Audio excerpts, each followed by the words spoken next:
Hello, everyone. I'm here with Lucy Carroll, who has our August book of the month for our Cozy Mystery Book Club, Haunted by a Killer.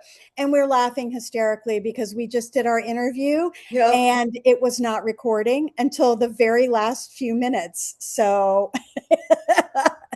We're thinking technology. we're thinking that we're about done, and all of a sudden we get All of a sudden, it's find out recording in it's progress. just Oh, my started. goodness. Oh boy.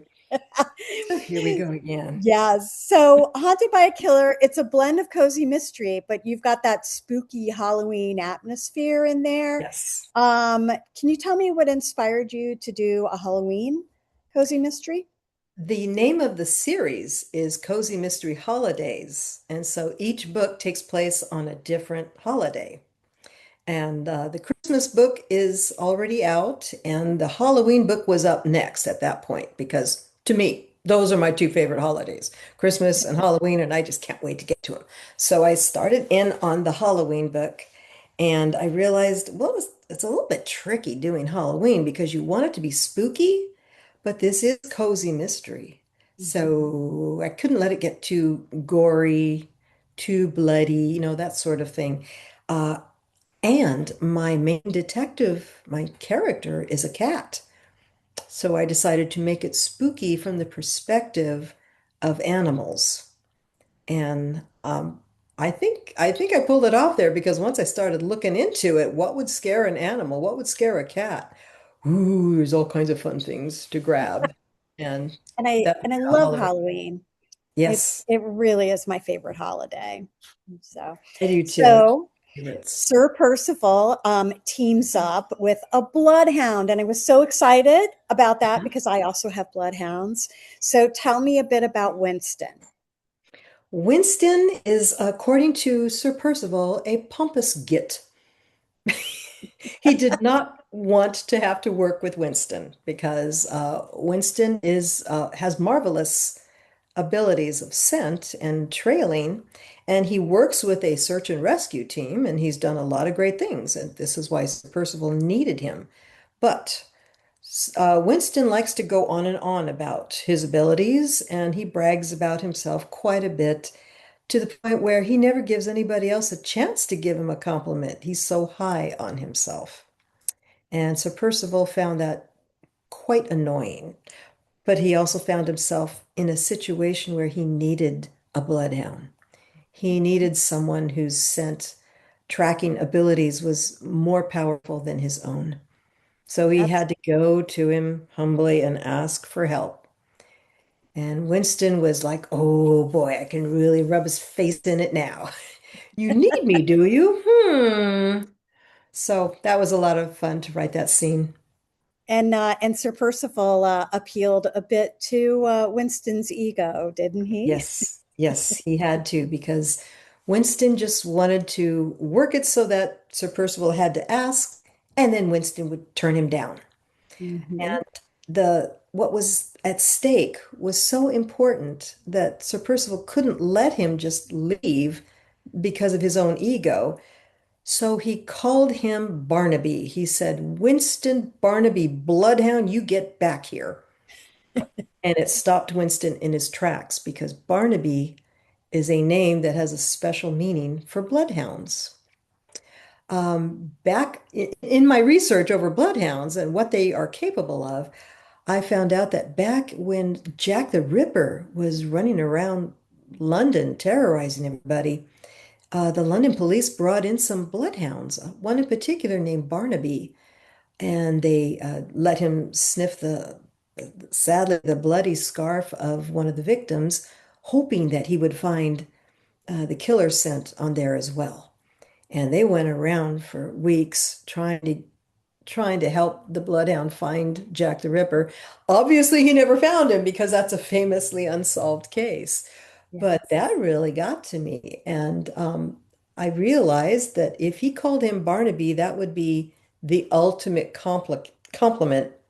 And it worked. It stopped Winston in his tracks, like, oh, tell me more. It would be like calling one of us Sherlock. It would be so Yes, flattering. yes. To an animal, to a bloodhound, calling them Barnaby, that's the ultimate. Absolutely. Yeah, that was a lot And of fun. you researched quite a lot about bloodhounds, but you also had to Yeah. research about another animal. Tell me about your owl character. Yes, the great horned owl.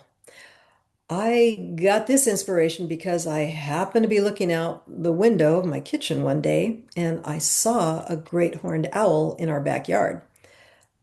We live in a wooded area just outside of Seattle. And behind our house is acres and acres of undeveloped land, lots of trees, lots of wildlife. We've seen a lot of crazy wildlife in our backyard over the years. But this particular day, there was a great horned owl, and I'd never seen one up close like that.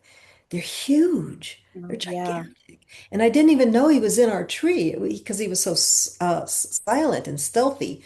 I just suddenly saw this gigantic bird dive down to the ground, snatch up a rabbit, and go.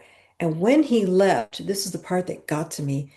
He flew through that wooded area where the trees are, all the branches, it's thick, thick trees, and he did not dive and dodge around the trees. He went straight through them like he was just barreling through and it didn't knock him around or anything. Oh, The wow. weight of his body, the strength of his wings, he was just pushing all those branches aside, like just a beeline through the trees, and it was a little shocking to see. And I got thinking, that would be a scary thing for a cat to run into in the woods in the dark Yes. in the middle of the night. Especially if they're big and powerful enough to snatch up a rabbit, I would Yes. definitely be scared if I was a cat. And they can snatch up a cat. Oh, I gosh. saw pictures and videos of it happening where people just happen to Mm. be taking a video of their cat, and all of a Oh, sudden my this owl gosh. comes down and he's gone. That's heartbreaking. Yes, that's Yeah. that's definitely scary for a cat right Yeah, there. so that's scary. That's Halloween stuff. And he is Definitely. forced to communicate with this owl. So Mm. he's dealing with Winston, who has the ego of a bloodhound, and he's dealing with this great horned owl who has this predator instinct. Do I talk to you or do I eat you? Yes. I don't know if you can hear, but my bloodhound is agreeing in the background. Oh, okay. That is buckwheat making those noises. Buckwheat. Hi, Buckwheat. Buckwheat. Yes. So, when you write, do you know the identity of the killer before you begin writing the next chapter, or even before you begin writing the book at all, or is it something that you kind of have to figure out as you go? It's something I try to figure out right away now because of how many times I started on a book and I get to the killer and I'm realizing I don't really know much about this guy or this girl or whoever it is, and it's so much harder if you have to try and go back and retrofit Oh, who you think the killer is.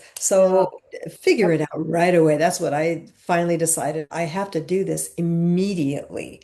Yep. I First thing I think of is what's an interesting way to find a body, an interesting way that they died, and Hmm. you gotta do the killer right away Oh, yes. because the killer to him, he is the star of the movie of his life. So you got to Absolutely. realize, why did he decide, you know what? I had this problem. I tried to fix it. I couldn't do it. So I tried this other thing. That didn't work. All that's left to do now is kill the guy. So Yes. so I had to come up with this whole backstory for each killer. They have to Oh, have. yeah. It's best to do that ahead of time. I agree. Yeah. So, can Yeah. you give me a hint about what's coming up next? I'm assuming we're going to see Sir Percival again soon. Yes, you're going to see him very soon. Right now, I am working on the New Year's Eve story, and that's going to be releasing in August. I have August 18th as the date. I might have to push it off a week or so, but that's going to be when it releases, Oh, and you great. will see that one. Yeah. And then of course there's Awesome. going to be other holidays coming up. Oh, that's wonderful. Oh my gosh, what fun. I'm So, excited for all of them. thank you so much for meeting with Ew. me today. Technology challenges aside. Yes. And I Let's hope this one took. I know. And head over and pick up Haunted by a Killer. Thank you Yes. so much, Lucy. You're welcome. Thank you for having me. Sure. All right.